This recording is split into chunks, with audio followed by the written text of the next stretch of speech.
that budget, we started to work with the federal government on repatriation flights coming over from mainland China, 6 flights related to this coronavirus.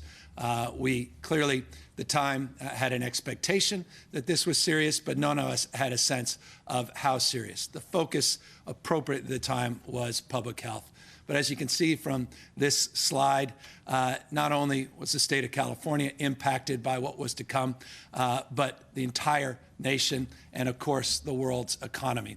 You can just see here in this chart, the U.S. recession that's been induced because of COVID-19, 26.5% decrease just in the spring in the nation's output. Just like that, almost a blink of an eye.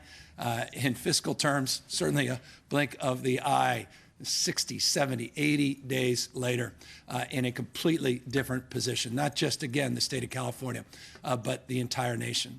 The good news, though, for those that watch and follow the work that has been done here in this Capitol, work done by the previous administration, Governor Brown, the outstanding leadership that he advanced in terms of his fiscal stewardship of the state over the last 2 terms, combined with the talents and similar stewardship by legislative leaders, we enter into this moment in a much better place than we have previously entered into any recessionary moment. And I say that soberly, not naively, and I don't say that triumphantly. We are going to be dealing with challenges that we haven't faced in some time. But it is important to note, when we talked in terms of the surplus that we were debating last year, that operating surplus was in the range of $21.5 billion. That was last year's operating surplus that we were responsible for balancing. We debated that surplus, and we did a lot of things that I think I hope make this situation a little bit better today. We paid down debt, the final $4.5 billion in debt from that wall of debt, the infamous wall of debt here in the state of California, that at the time it totaled $34.7 billion. The final payment was done last year, $4.5 billion, completely eliminating that debt. We were thoughtful, perhaps more so than even the last decade and a half, of using those surplus dollars very prudently, even more so than in prior years, where 88% of those one-time surplus dollars went to pay down one-time obligations or to invest in just one fiscal year's investment, meaning we tried to reduce the amount of ongoing expenditure substantially, thus the 12% reflected in this slide of new ongoing commitments. In budget terms, that is a fiscally conservative approach that we entered into last year, including, by the way, making commitments to pay down long-term obligations, pension obligations, not just paying off that wall of debt. That allowed us to increase our reserves to a record $16.2 billion. That was just one of a number of reserve accounts in the state. And I'll talk about not only that reserve account, but talk about a number of other accounts where we're able to put aside money, not just in that rainy day fund for a rainy day, but social safety net fund that we had set aside, some $524 million that was set aside in our budget under Prop 98 provisions for our public education system, including some economic uncertainty dollars that were set aside. A long-winded way of saying this: we weren't just asserting fiscal discipline, we were proving it, so much so that our bond rating increased twice last year and was increased to the highest level in over 2 decades. And as a consequence of that, borrowing costs for the state of California declined. It's a long way, again, of saying we're entering into this time of uncertainty in much better place than we entered into it in, for example, 2003. Or for that matter, 2009, or in more contemporary terms, 2011. We are in a position where I can advance at least a commitment to you that while the numbers have certainly changed, our values remain. And we are committed, despite the headwinds of a $54.3 billion budget shortfall that we are entrusted to balance, in the current fiscal year and into the next budget year to advance not only an effort to balance the budget, but also to balance our principles and to advance our values.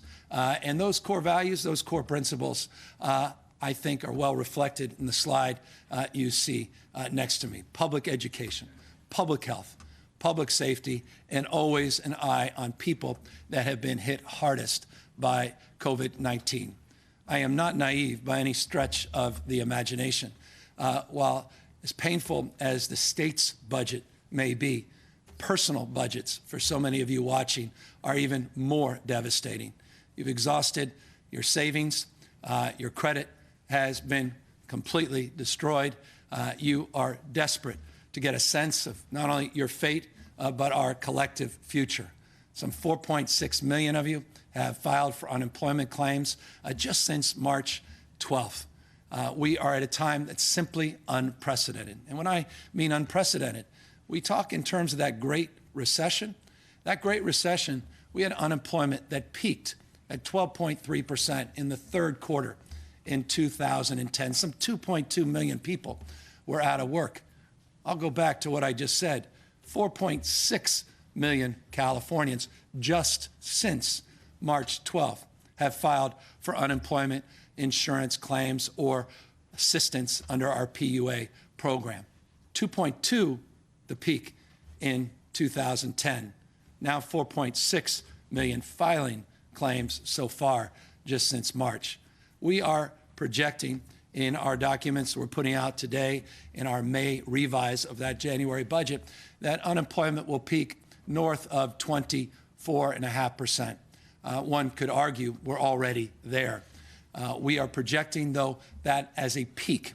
The budget year, we are projecting that we will come in roughly at about an 18% unemployment number. This is simply without precedent. These numbers, this unemployment numbers, the economic consequences of COVID-19 are not only being felt statistically, but they haven't been felt like this since the Great Depression. These are not normal numbers, even in a state so familiar with the vagaries of revenue, the increases and declines because the volatility of our tax system. These are simply without precedent in modern times. So the economic consequence is real, and that's why I just want folks to know that we are very mindful that while this may be an academic exercise, an intellectual exercise of balancing a state budget, this translates very differently to the folks watching that are trying simply to pay the bills, to keep their lights on, to be able to figure out some semblance of optimism about their capacity to get back to work and once again provide for their family and their future. Dreams quite literally being torn asunder in real time. Lives continuing to be lost, including 98 human beings that lost their life just in the last 24 hours related to COVID-19. These competing and confounding and compounding factors are front and center in terms of our consciousness and in terms of our mindset as we move forward to balance this year's budget. Let me now talk about this year's budget in more specific terms. The current budget proposal, the May revise that we're putting out, reflects a decline of 22.3% in revenue from the January budget. The budget we put out today is $133.9 billion general fund, some $203.3 billion overall budget. The general fund reflects a 9.4% decrease from the Budget Act of 2019. The overall budget, about a 5.4% decrease from the 2019 Act. It's important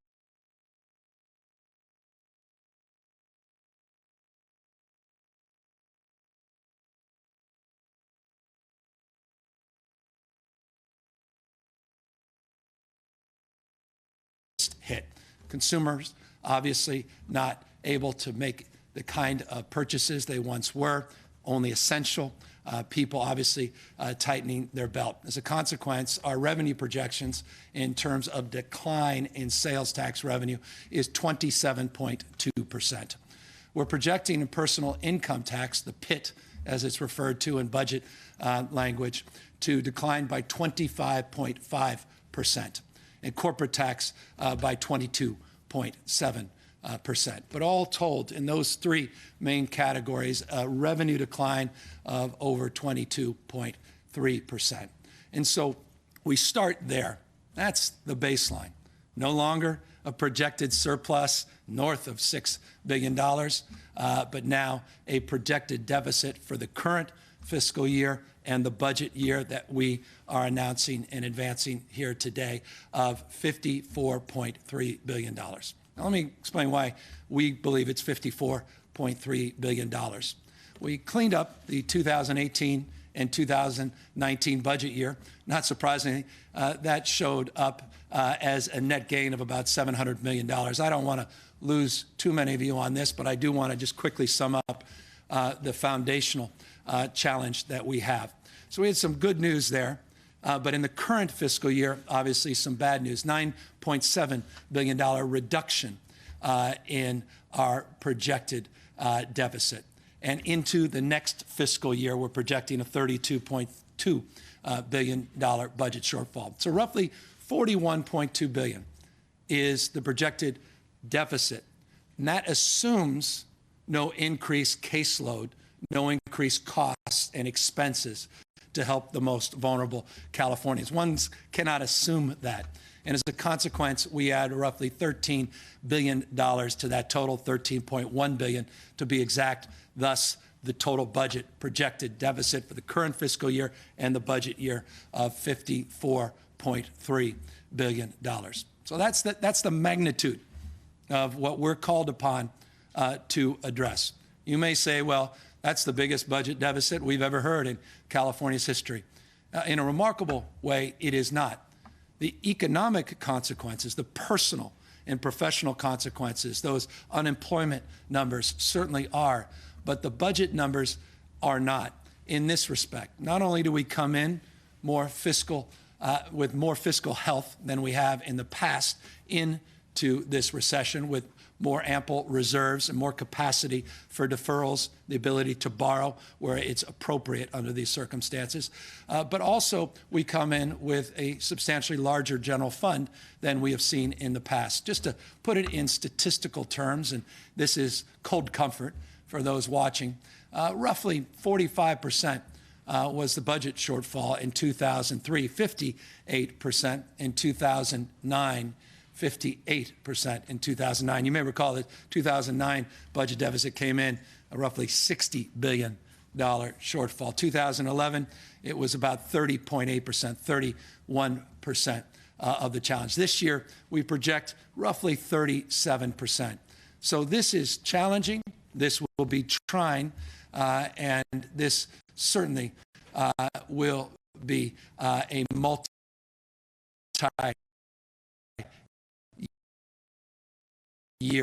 opportunity and effort. And I say that because I want to begin there. We are not arguing to solve a $54.3 billion shortfall overnight. We are looking not only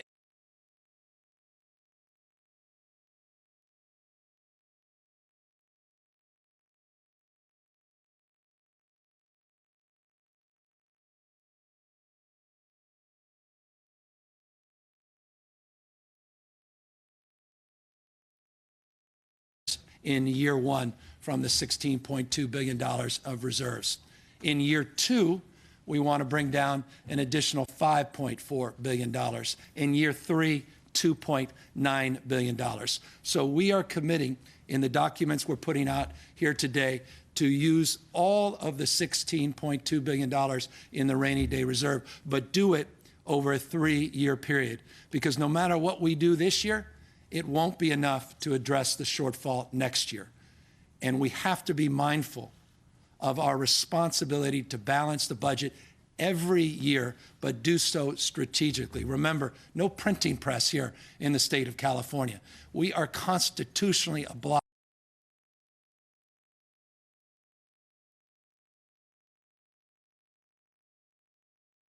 It's a responsibility to submit and to approve a balanced budget. And that is our requirement through the next number of weeks. Has to be done by July 1st of this year.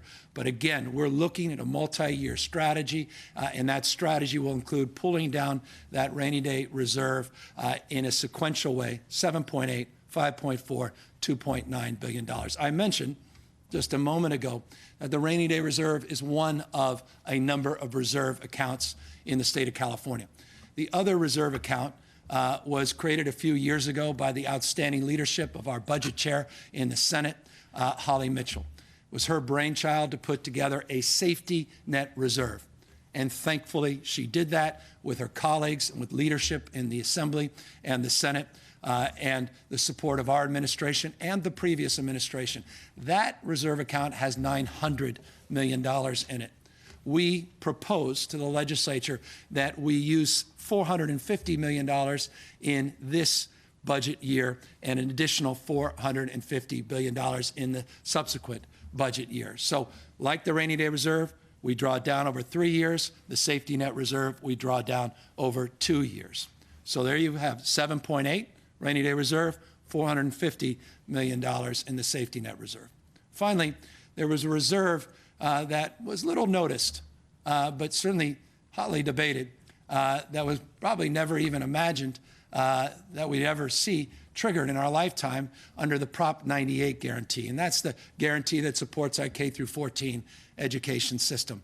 That reserve went into effect a couple years ago. We started putting money in the reserve. Last year, we had $524 million in that reserve.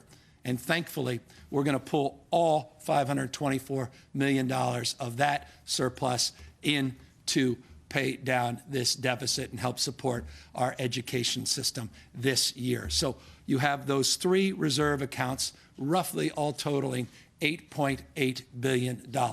So that's $8.8 billion on our way to solving a $54.3 billion problem. That's nice. That's roughly 16% or so of the solution. The obvious question is, what else are we going to do? Well, we clearly have been blessed by the incredible leadership of Speaker Nancy Pelosi and the strong support, bipartisan support of our congressional delegation and Democrat, Republican leaders across this country and the president himself with the CARES Act. The CARES Act will provide us an additional 15% of relief in terms of ultimately balancing our budget. So 16% relief from reserves, 15% relief from the CARES Act. In January, I stood up here and I promoted a number of important programs, things that I think overwhelmingly were supported and certainly appeared once again to be embraced by the legislature. Focus on expanding our preschool for all programs and investment and further expanding health care to those that are currently without coverage. Series of specific proposals that we made in January. The overwhelming majority of those proposals we are now pulling back. Those are enhancements to the baseline budget. The vast majority, not all, but the vast majority we're pulling back. That represents an equivalent 15% of the solution. Reserves, 18%, federal government, 15%.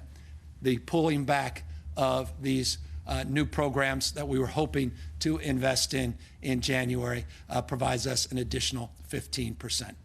There are three additional categories now that ultimately get us to a balanced budget. The number one area of consternation that just a year and a half or so ago that I highlighted was some of the borrowing from special funds and some of the deferrals into new fiscal years that were done in the past. And I made an oblique comment. I said, I'm looking forward to ending these things in first budget that I submitted upon becoming governor. But I also did that and made a side comment. I said, play the tape, because it's not unlikely that I'll be forced by conditions to come back and utilize some of those examples in the future. I never imagined to be back a year later under these extraordinary circumstances. but the ability, because we had cleaned all of that up, because we had fixed all of that, because we had tightened our belt and are better positioned to go in here, that opportunity affords us about 19% in solutions in this budget. So we're going to use a little bit of that. We think it's very strategic and very prudent under the circumstances because the magnitude of problem that occurred and manifested so quickly. So you've got the 16% in the reserves, 15% on pulling back investments from January, 15% from the federal government, 19% in terms of some of these deferrals and strategies to balance our books in a way that is well known and well described in the past here in the state of California. Again, afforded because we had cleaned a lot of that up in the past. That leaves us with two areas that more traditionally are defined in terms of balancing budgets. And that is, how do you find some revenue, and how do you define what's appropriate to cut? Nothing breaks my heart more than making budget cuts. We have been making historic investments in the last many years in the state of California, and now being forced back into this position where we are having to make cuts breaks my heart. Because one thing I know about cuts, there's a human being behind every single number. Behind every category is a dream that is either deferred, in some case, a dream that is denied. I'm sober about it. I'm not naive about cuts. 26% of our solutions would come into this category of cuts, but cuts with a caveat. And I want to make this crystal clear. We have been making it crystal clear over the course of the last many, many weeks. And that is, these are cuts that can be triggered and eliminated with a stroke of a pen. President of the United States, with a stroke of a pen, could provide support for Speaker Pelosi's new HEROES Act, and these cuts would be eliminated. These cuts would be triggered, and the language in our budget directly triggers the elimination of these cuts. It's in the control section of the Budget Act. The reason I use that in technical terms is I want you to know that's not rhetorical. We are quite literally writing it in to the Budget Act in the controlling section that if the federal government does what it must do under the circumstances to help states large and small all across this nation, that these cuts would go away. And when I list off, and we're going to have Keeley and my budget team come up here, and they're going to go through all the details for you, as is our responsibility and your right to know. You will hear of cuts that make none of us proud, but the values, nonetheless, we are holding on to, I think and hope will. And I'm going to get to those in a minute as proof points that that also is not just rhetorical flair. So 26% are in the category where the federal government provides the support and relief for states, cities, and counties, that those cuts will not go into effect. The final point is about an 8% solution on net operating losses and tax credits that we want to tighten up. That's on the revenue side, roughly $4.5 billion of the total solution. So you add all those numbers up, you get to 100%. You add all those numbers up, what those percentages reflect in budget dollars, that's your $54.3 billion of scaffolding and architecture around this budget. But let me go back. I talked to you about values. I talked to you about what we're protecting. I want to now make that visible, make that real, not just, again, rhetorical. When we talk in terms of values, as I said, numbers change, values don't have to. Values remain. The values that not only I ran on to become your governor, but I think the values we overwhelmingly hold dear regardless of our political stripes, regardless of our time of life. Values that we hold dear, precious, on the investment in the future, investment in our children. You want to look in the eye of a child to see the mirror, the reflection of our capacity as a society. It's always reflected in the eyes of young children. Right now, those eyes are reflecting back a $19 billion impact to Proposition 98 in the education sector and in this budget. $19 billion. But I want you to know that we are not just going to roll over and accept $19 billion of cuts to public education. And let me be specific and tell you what I mean. We're going to use some $4.4 billion from the CARES Act to allow for real discretion in real time and put that money, rather than in the general fund, we're going to put it into public education, $4.4 billion, to address the issue of learning loss, to address the socio-emotional challenges that our kids are facing, the trauma and stress their families are facing because of not only lost school time, challenges with distance learning, but the anxiety induced this moment, to help with summer school and to help with the flexibility that the districts are going to need to consider on their own, on a district-by-district basis, what they feel is best for them to address the learning loss. And that includes possibly extending the school year, bringing that school year later into the summer and the like. But this will be discretionary money to substantively address some of the short-term anxiety. That's $4.4 billion. Additionally, we had made commitments. On top of this, I mentioned those commitments around paying down long-term pension obligations, our PERS and our STRS system. We're going to use one of those payments that was scheduled to pay down these pension obligations, but under the circumstances, the immediate needs, I think, require this of all of us. We're going to use $2.3 billion that was scheduled to be invested for over a 30-year period to pay down pensions to address the immediacy of the crisis in our public education system. So 4.4 and another $2.3 billion. I mentioned net operating losses. I mentioned tax credits.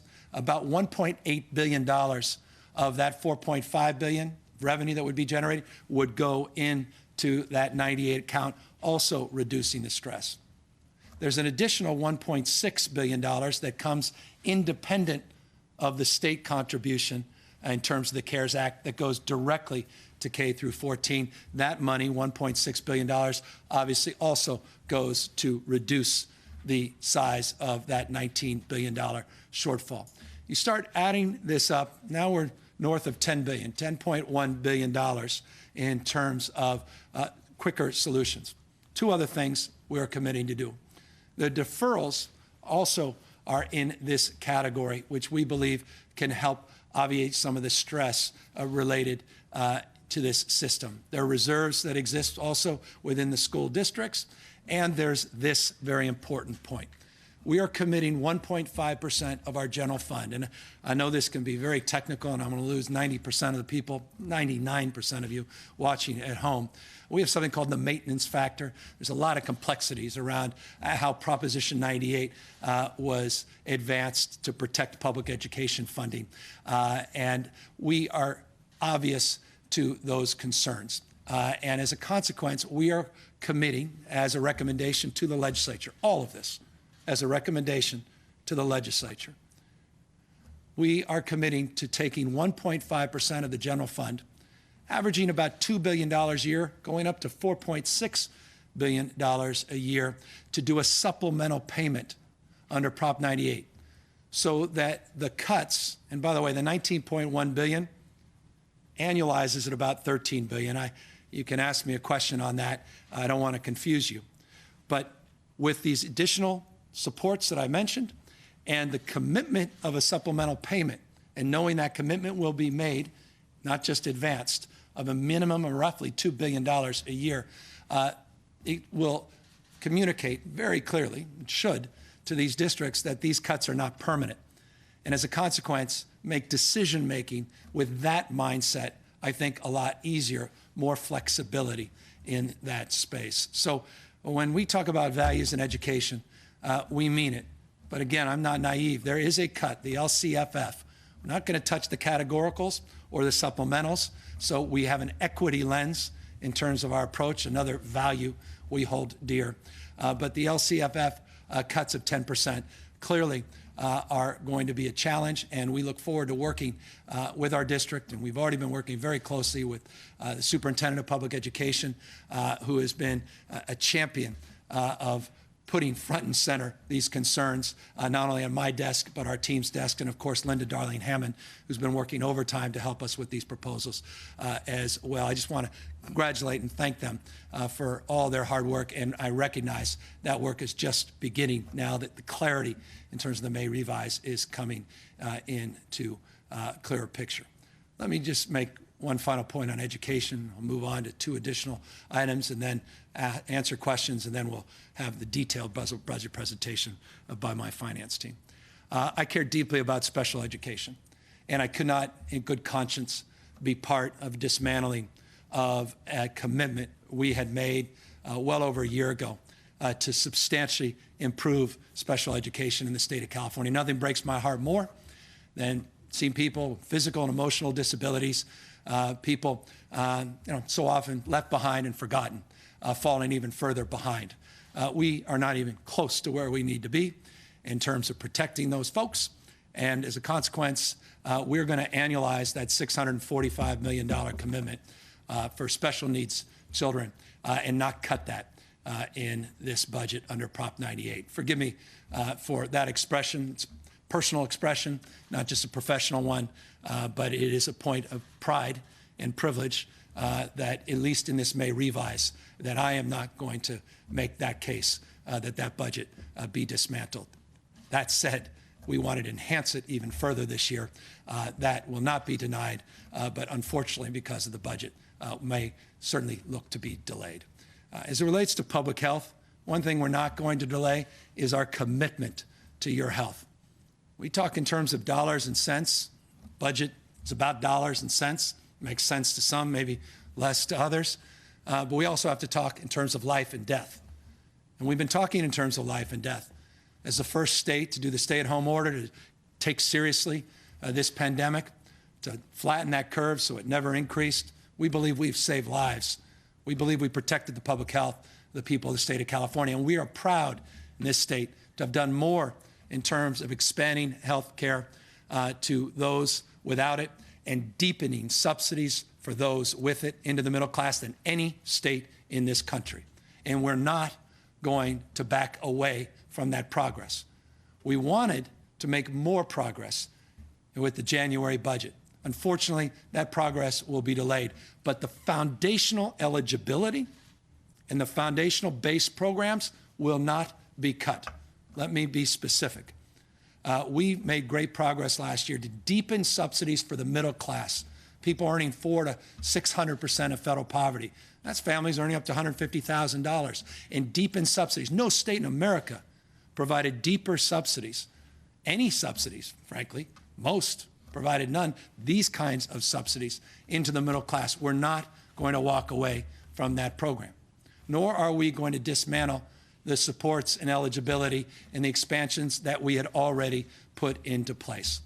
However, there are areas where we clearly can't do what we wanted to do. Keely will talk a little bit about that with Prop 56, which may not mean a lot to those watching, mean a lot more to those that understand the reimbursement side of things and some other programs that clearly we're just not in a position to do. But those, again, can be triggered immediately back with the support of the federal government. And don't think for a second I'm not going to keep coming back to that, including before I end this presentation.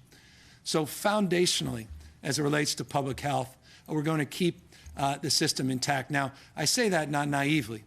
There are areas where we're going to have to defer, and there are areas where we will delay.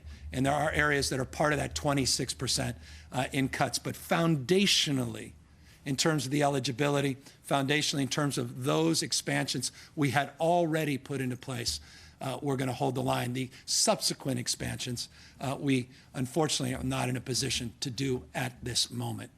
So that's public health. Public safety, yesterday I laid out in very detailed and prescriptive terms the commitment we have to public safety in this state. And remember, public safety for us is broadly defined.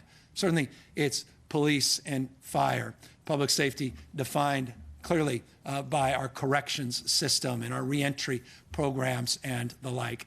Yesterday, we tried to break down the concerns that many have and expressed privately, many publicly, that we're walking right back into wildfire season. And what are we going to do to address wildfires. We're trying to put out the fire of the spread of coronavirus. I think, made clear to all of you that we're now walking back from our responsibility to keep you safe, to do many things at once, not just two things at once. You saw that there'll be enhancements in terms of the number of CAL FIRE personnel. We still don't have the people and the equipment we need in this state, with the hots getting so much hotter and the dries getting so much drier, to address climate change and address the reality of wildfire management. We're doing an historic amount of vegetation management, prescribed burns. We talked about that yesterday. We had 35 high-profile projects, 34 are done. The last one will be done in 7 days on just off Highway 17. We are continuing to do our part. The investor-owned utilities, including PG&E, having to do their part, and I highlighted their obligations on hardening and undergrounding, the work that the Public Utility Commission is doing on creating this whole new division on wildfire safety, and the commitment in this budget to get that division up. We're not going to delay that. It's too important. 106 individuals, $30 million. Build that division to hold our investor-owned utilities accountable, PG&E included, to making sure they're keeping you safe and mitigating the concerns around these power shutoffs, the PSPS. So we put out all of that yesterday. It's a point that we are emphasizing here today. Public safety includes protecting people from wildfires, and know that we have now a more robust capacity to do it than even a year ago. Still a lot of work to do in this space. Closing, we talk about people being hit the hardest by COVID-19. And I just want to, again, make this point. I talk in terms of a state budget where people obviously are dealing with different challenges as it relates to their own personal finances. The reality at the end of the day is we need to do more to help individuals that are struggling and in need. We talked about unemployment insurance, 4.6 million people that tragically have found it necessary to have unemployment insurance. Forgive me, those numbers reflect a substantial increase, again, versus what we've seen in the past, that require of us a responsibility to meet the needs, not just in the short run, but the long run. And that's why in this budget is desire to bring down some $43.8 billion to continue to provide unemployment insurance and PUA support. That's the pandemic unemployment assistance for people that are self-employed and in the gig economy. So I want folks to know we're not walking away from our commitments there and our desire to continue to do more in that space, recognizing that this is a multi-year responsibility. And so we are looking to architect our solutions, again, over a multi-year period, and making sure that the unemployment insurance system has the resources that you deserve. Accordingly, we want to make sure you have the resources you deserve, particularly as it relates to working families, people that are able to go back to work but are struggling. We're not going to touch the earned income tax credit. Putting $1 billion in the pockets of working families, working poor, people struggling to get into the middle class. And I believe it's incumbent upon us from a moral and ethical, but also an economic paradigm, to continue to support that program without any cuts. We also, and that, by the way, provides up to $1,000 for individuals with children under the age of 6. We are committing to doubling down on that cause. Accordingly, we want folks to know that we're not going to touch the grant enhancements for CalWORKs. We worked hard with, again, Senate leaders, Assembly leaders to increase Cal Grant supports. We increased the Cal Grant upwards of 23% last year. We're not going to cut that base in this budget. At least I'm not proposing to. We hope the Assembly concurs on that. Again, if we're going to protect people, protect the PUA program, protect the unemployment insurance program, protect the CalWORKs program, protect the ability to do more on EITC. And so we want to advance those in a very public way, and also remind people we're not going to touch the Cal Grant program either. We did enhancements for mothers, fathers with kids that wanted to go back to school. There was some conversation about pulling back that program. I just feel like that's exactly the kind of program we need at this time. Again, it's just another proof point, I hope, on our commitment to addressing the needs of individuals, not just dealing budgetarily with our broader needs. Let me sum up here quickly. Also recognize this. You can't have a conversation about budget deficits, and you can't have a conversation about sacrifice unless you lead by example. And I want folks to know that none of us in state government will be immune from tightening our belts and committing to help the cause and help support those most in need. And so we're asking across the board for 10% contribution in wages. We'll be negotiating and bargaining with each bargaining unit in the state of California. I know this is the last thing that our partners want to hear, but unfortunately we're in a position where it's required of all of us. And by the way, including me and including my entire staff. We're looking for additional 5% efficiencies in sectors of government across the board. One thing about this pandemic is that it's opened our eyes to possibilities that we may never have seen even 3 or 4 months ago.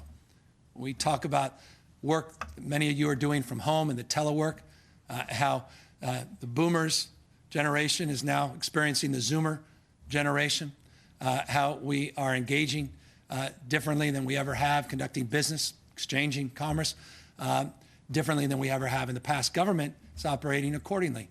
Just thinking of the DMV, just the DMV alone, we estimate 97% of the transactions are virtual now in the DMV. The ability to reimagine the DMV, conversations that we've had for years and years, now with the Zen Buddhist beginner's mind, you start to think anew about how we can advance those reforms and do things a little bit differently. We still need the field offices, but we can do a lot of the work very differently than we have in the past. We also can do without as many cars, without as many cell phones, without as much in our travel budget, conventions, all of that. We're going to tighten our belt across the board. We will find efficiency. You deserve a leaner government that's more nimble, more effective, and targets the needs of the most vulnerable. And we are committed in this process to giving you that and finding solutions and new strategies to conduct our business and ultimately to advance our collective cause. And not least of which, I'll just make the point with higher education, not just K through 12 education, the ability to utilize distance learning, to utilize online resources very differently than people even imagined. Again, just a few months ago, these present themselves as opportunities, also challenges, because change is difficult, and I recognize that. But we are committed to advancing that change. We are committed to being more efficient and more effective as we move through this as well. So across the spectrum, we're trying to meet this moment as so many of you are compelled to meet this moment in your private lives. We are committed to advancing our values, and we recognize these cuts are devastating to so many people. None of us are naive about the challenges in front of us, and I just want to extend a point of personal privilege and appreciation to the legislature. They're back in session. We have a very short period of time to make very difficult decisions, work together in a collaborative spirit, and I want them to know, I want you to know of my commitment to them. Again, not to be an ideologue, to be open to argument, interested in different approaches, different strategies. The Senate just came out with a number of very interesting proposals, and I want to just thank them for their ingenuity, for their willingness to communicate those, not just privately, but publicly. I want folks to know we're not infallible. We don't have exclusivity on the exact right path. That's part of the dialectic, part of the conversation back and forth. And so I'm really pleased the legislature's back in session. I'm very grateful for the two leaders, the Assembly and the Senate, Tony Atkins and Anthony Rendon. I've been in consistent and constant contact with both of them throughout this pandemic. Couldn't be more humbled and more grateful for their leadership and their stewardship, not only of their caucus, but in terms of advising and counseling us to get to this point. We're going to need their strong partnership moving forward. The budget chairs, Phil Ting, Holly Mitchell, thank them for their guidance and counsel. The broader caucuses, Republican, not just Democratic caucuses. Let me thank them in advance for their contribution to this process. Again, a very short period of time, enormous amount at stake, a multi-year approach, and we'll get through this, and we will get through it. And we will get through it stronger, more nimble, more capable, more resilient than ever. We are not in a permanent state. We are in a state of constant reimagination. And I couldn't be more proud to be governor of a state that prides itself on reinventing itself and reimagining the future. Not just reimagining the future, manifesting a brighter future. One where we're not just growing, but one where we're growing together. And in that spirit of growth and inclusion and health, we submit this budget, and we do so, final words, with a recognition that the enormity of task at hand cannot just be borne by a state. The federal government has a moral, an ethical, and economic obligation to help support the states. After all, what is the point of government if not to protect people, their safety, and the well-being of citizens? This is an opportunity to make real our purpose and advance our values. It is not just the state of California and its governor that is making an announcement along these lines. It's governors all across this country. The federal government, we need you. These cuts can be negated. They can be dismissed. With your support, this is your moment. I want to thank again incredible leadership of Nancy Pelosi, and I encourage my Republican friends, those on the other aisle in the Senate, to help support the states, help support the cities, help support counties, help support America and Americans. The HERO Act is the best approach. Everything is negotiable. I'm not naive about that, but the opportunity to move forward and to make real the values at a federal level will help us make real and visible the values here at a state and local level. You want to protect firefighters? Support that effort. You want to protect our police officers and sheriffs? Protect them by supporting that effort. You want to protect our nurses and doctors? Protect them by supporting those efforts at the federal level. You want to protect our kids and our teachers. Our teachers. Let's support what Nancy Pelosi is doing. Let's support that federal appropriation. And if we do, that will soften the blow and give us the pathway to get back on our feet much quicker and help grow and once again support the economy as we have supported the recovery of this nation more than any other state over the last decade. Thank you. Now I'm happy to take any questions. Hi, Governor. Public health officials on the front line of this pandemic say despite the deficit, it's imperative to invest millions more in ongoing public health funding for counties across California. They're asking specifically for $150 million ongoing annual money, and it looks like your budget has a small fraction of that, about $4.8 million. So there's big concern that without a greater investment, the state will be ill-prepared not only in the coming months, but for the next disaster, the next crisis that the state can't anticipate. So are you open to that conversation? What do you say to those concerns? Federal government support the HEROES Act.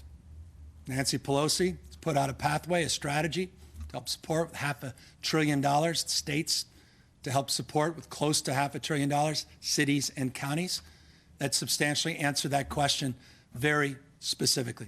State of California, as large as we are, nation's 5th largest economy, when we came into this, $3.1 trillion output, simply cannot do all that is needed at this moment. We need the federal government. We need the federal support. And so working together, I'm confident we can get that support, and that will substantially address that concern. One final question, Governor, from me. A few months ago, you were very excited about a historic investment in transforming the state's Medi-Cal program and investing a large amount of money in combating homelessness, expanding behavioral health, mental health care. And I see in your budget that looks like you're postponing the Cal AIM initiative. Can you specifically explain so is the state still pursuing the federal waivers that are critical to that effort? What is going forward and what's on the back burner for now? Cal-AIM, and forgive folks are wondering, what are we talking about? It was a $695 million proposal. We worked on it for about a year. It was a centerpiece of my State of the State. This is one of the proposals in the January budget that we have to pull back. It's just the reality of the moment. That said, it's also one of the proposals that's triggered if there's support from the federal government to go forward.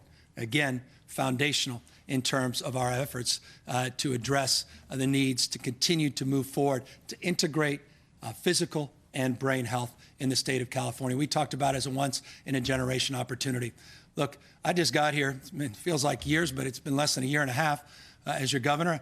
Next few years, I hope to be back in a position where not only we get the federal support, we can jumpstart those efforts. So we're not going to walk away from them. Still enormous amount of work will be done on them, but without, unfortunately, the kind of resources that would have helped compel them further and faster. That said, that was a 1915B waiver. You asked a specific question. We will, yes, pursue our traditional 1335, 1115 waivers, forgive me, which one is relevant in that case, but we will continue to pursue waivers in the more traditional type under the whole person care construct. Again, that may mean something to a few folks. Most of you may be more confused by that, except to say we will continue to move forward to do justice to those base programs, protect those base programs, and protect those most vulnerable. I want to continue to reinforce we're not walking away from our commitments to reform our healthcare delivery system, to do more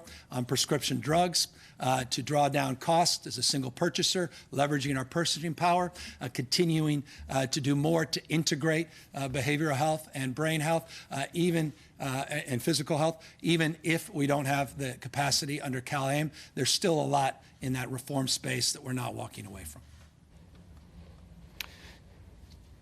Yep. Governor Jeremy White with Politico. Can you hear me through the mask? Great. Assembly budget leadership has suggested they may need to seek new revenue this year.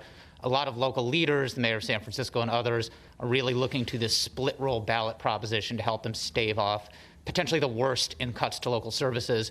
You've talked a lot about the additional revenue we're going to need from the federal government, particularly if that revenue doesn't materialize, and even if it does.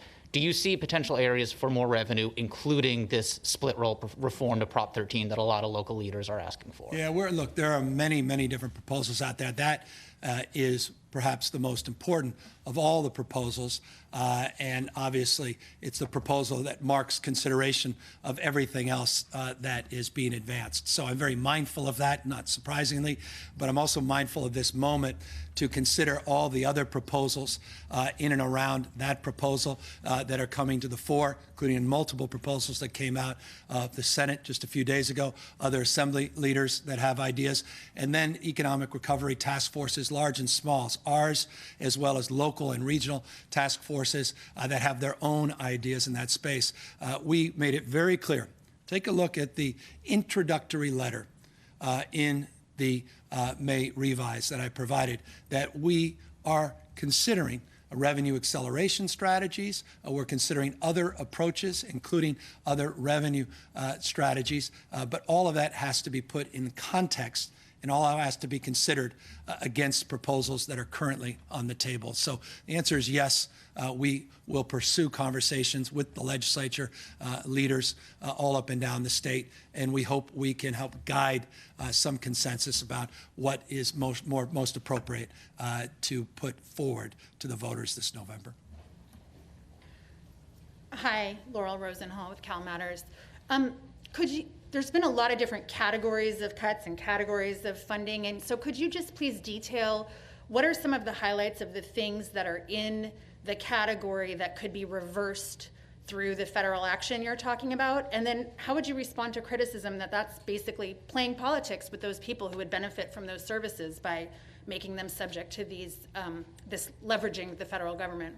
I'd rather give people the hope that we care enough about these programs that we're not going to cut them without considering ways of obviating the need to cut them. I don't know if that's anything but principled. And the extent that we've done that for 26% of the budget solutions we have, but not every single thing is in that category. CalAIM is one of them. They're in the category. A lot of work that we want to do on criminal justice reforms and that. There are a series of things, and you're going to have the opportunity to go through every single line item in detail in a moment when Keeley comes up with her presentation. But I think under the circumstances, it's appropriate, considering the magnitude of this shortfall, and having a trigger language that, again, is written into the Budget Act, I hope gives people some optimism and hope. Same time, it's a balanced budget. Constitutionally, it has to be a balanced budget. Governor, this is Adam Beam with the Associated Press. Your Medi-Cal budget includes eliminating a proposal that would expand coverage to people 65 and older living in the country illegally. It would also eliminate expansion of some disabled residents, but between 123 and 138% of poverty. I was just curious how you justify these cuts in the middle of a pandemic, including, given that these are some vulnerable populations. Well, they're not cuts. That was an enhancement in my January budget that we proposed. And unfortunately, we don't have the resources to expand that program in particular. So in that respect, that's just one of the many things that we wanted to do, that I announced, at least my support and intention in January, that unfortunately we're not in a position at this time to advance the core programs in the Medi-Cal programs, those expansions that were well underway, the work we did to put back the core construct of the Affordable Care Act, the work we did during this pandemic with credible leadership of Peter Lee to expand the number of people that have enrolled on to Covered California. That foundationally will continue, and we're proud of that, and we believe that is absolutely justifiable. Governor John Myers from the Los Angeles Times. A couple of things really quickly I want to clarify on the school funding. It's a pretty substantial, quite substantial cut in Prop 98 funding from what you envisioned in January. And it looks like you are not funding schools in the 2021 budget year, the one that you're rolling out, at a level that even they thought would maintain current services. And some of the early reaction is that cuts of these magnitudes simply won't let schools reopen under the conditions that exist. What do you say to that fear? Well, I say there's been a pandemic that has precipitated in a 22.3% reduction in revenue in just over 100 days, completely unanticipated. I say to them that none of us expected this moment. As you know, John, I announced, and I believe it was here in January, a record investment in public education. That was the budget I put forward. You are correct. The Budget Act last year was $81.1 billion. The current projected investment in that budget is $70.5 billion. That represents about a 13% decline from what was approved in the Budget Act. So no one's been hiding that. It's a very challenging moment, and that's why I want folks to know that we're using CARE Act dollars that gives the state discretion and putting $4.4 billion into our education system to answer the concern that you highlighted specifically, to provide flexibility and to provide funding that directly can address learning loss and provide the kind of flexibility through the summer and fall that can meet the needs of the system as we work together to address the need to get the federal government to continue to do more for education, not just here in the state, but across the country.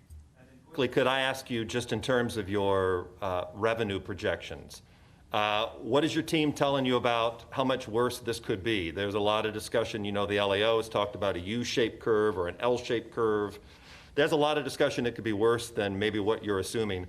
What's the outlier? I mean, is there the potential for significantly bigger pain? I know the answer to that is yes, but what can you tell us about what they've been telling you?